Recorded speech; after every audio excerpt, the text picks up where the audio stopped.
Miyapur police station పరిధిలో gated కమ్యూనిటీలో Zepto Zomato delivery boys హల్చల్ చేశారు. డెలివరీ కోసం వచ్చిన ఒక అబ్బాయి మై హోమ్ జ్యువెల్స్ అపార్ట్మెంట్ లో సరైన గుర్తింపు కార్డు లేదని నిలదీయడంతో వివాదం మొదలైంది. డెలివరీ చేసిన తర్వాత తన వాట్సాప్ గ్రూప్ ద్వారా 100 మంది బాయ్స్ ని పిలిపించి అపార్ట్మెంట్ వాసులపై దాడికి దిగాడు.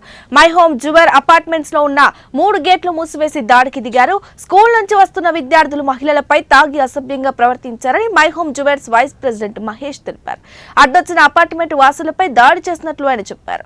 డెలివరీ బాయ్స్ వీరంగం సమాచారాన్ని అందుకున్న పోలీసులు 6గురిపై కేసు నమోదు చేసి అదుపులోకి తీసుకున్నారు.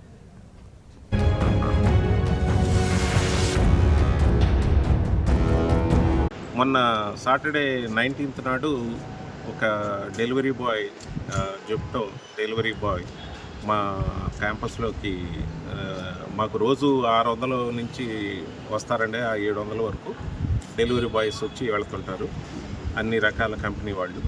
ఆ రోజు మాత్రం సాటర్డే సాయంత్రం 12:30 1 గంట ప్రాంతంలో ఈ జెప్టో అతను లోపలికి వచ్చి మాకు సిస్టమ్ ఉందండి, ఓటీపీ అది చెప్పాలి, అది చెప్పమంటే అతను రొటీన్ మేనర్లో ఏదో చెప్పేసి వెళ్ళిపోతుంటే అది సరిగా వినపడక మా వాళ్ళు ఆపితే అతను అక్కడ చిన్న ఘర్షణ జరిగితే అతను అది సర్ది చెప్తే వెళ్ళిపోయాడు. వెళ్ళిపోయిన తర్వాత 4:30 ఆ ప్రాంతంలో ఒక 150 మంది వచ్చారండి.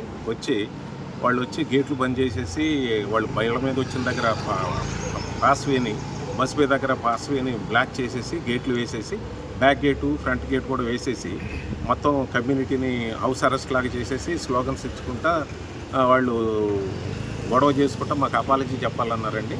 మా వాళ్ళు చాలామంది వెళ్ళి సరే చెప్పిస్తాము, మీరు ఇంతమంది కాదు ఒక 5గురు రండి అన్నాం. వాళ్ళు అట్లా కాకుండా మొత్తం అందరూ వేరే రూట్లోకి వెళ్ళిపోయి బయట నుంచి వచ్చే వాళ్ళందరినీ రానివ్వకుండా గొడవ చేసి అసభ్యమైన పదజాలంతో వాళ్ళందరినీ తిట్టుకుంటా రమ్మని చెప్పుకుంటా ఉన్నారు. వాళ్ళు ఎందుకు వచ్చారు ఏంటనేది మా వాళ్ళందరూ ఫస్ట్ టైం జరిగింది కాబట్టి ఒకసారిగా మేము ఆ షాక్ నుంచి తీర్చుకోవడానికి కొంత టైం పట్టింది.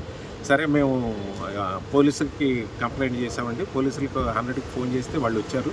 మియాపూర్ పోలీస్ స్టేషన్కి ఇన్ఫర్మేషన్ ఇస్తే వాళ్ళు వచ్చారు. వాళ్ళు చెప్పినా కూడా వినకుండా గేట్లు బంద్ చేస్తే 7:30 ప్రాంతంలో ఇక మేము వాళ్ళకి సర్ది చెప్పి పోలీస్ స్టేషన్కి వెళ్ళి మాట్లాడుకుందామని వాళ్ళని బలవంతంగా పక్కకి తీసుకెళ్లారు పోలీసులు. తీసుకెళ్ళి అరెస్ట్ చేసి తీసుకెళ్లిన మీద